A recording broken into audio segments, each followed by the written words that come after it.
Learn value of money. Rahul एक शहर में रहने वाला 9 साल का लड़का था। राहुल का जीवन आरामदायक था, लेकिन वह हमेशा अपनी माता और पिता से नई नई चीजें मांगता रहता था। कभी नया वीडियो गेम, कभी ब्रांडेड कपड़े, तो कभी महंगे जूते।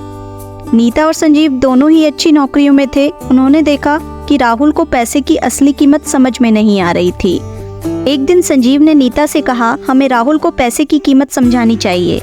वह ऐसे ही मांगता रहेगा तो कभी भी पैसे की सही अहमियत नहीं समझेगा। नीता ने सहमति जताई और दोनों ने एक योजना बनाई।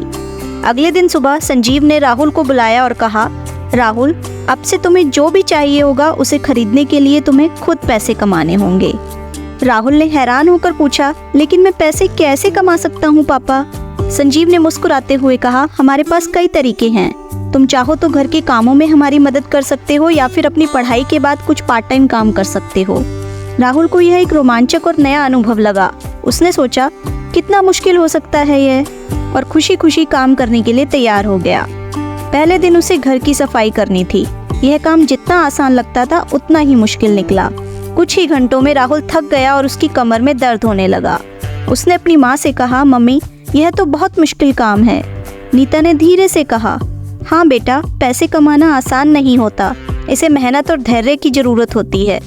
राहुल ने अपनी माँ की बात समझी और मेहनत करता रहा। कुछ दिनों बाद उसे अपनी पहली मजदूरी मिली, 100 रुपए।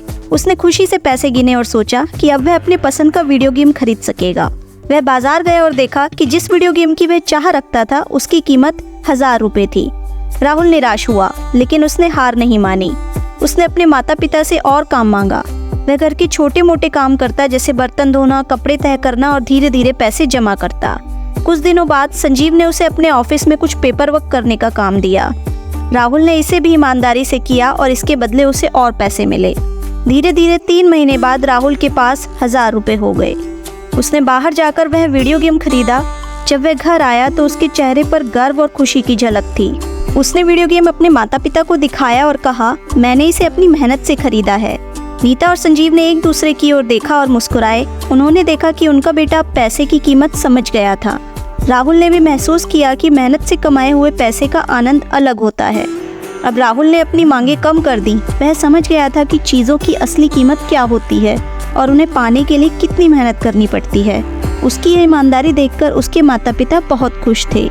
इस तरह राहुल ने पैसे की असली कीमत सीखी और एक जिम्मेदार और मेहनती लड़के के रूप में बड़ा हुआ। तो बच्चों, आपने इस कहानी से क्या सीखा हमें कमेंट करके बताइए। और अगर आपको हमारी ये कहानी अच्छी लगी तो इसे लाइक कर दीजिए, अपने फैमिली और फ्रेंड के साथ शेयर कर दीजिए और चैनल को सब्सक्राइब कर लीजिए।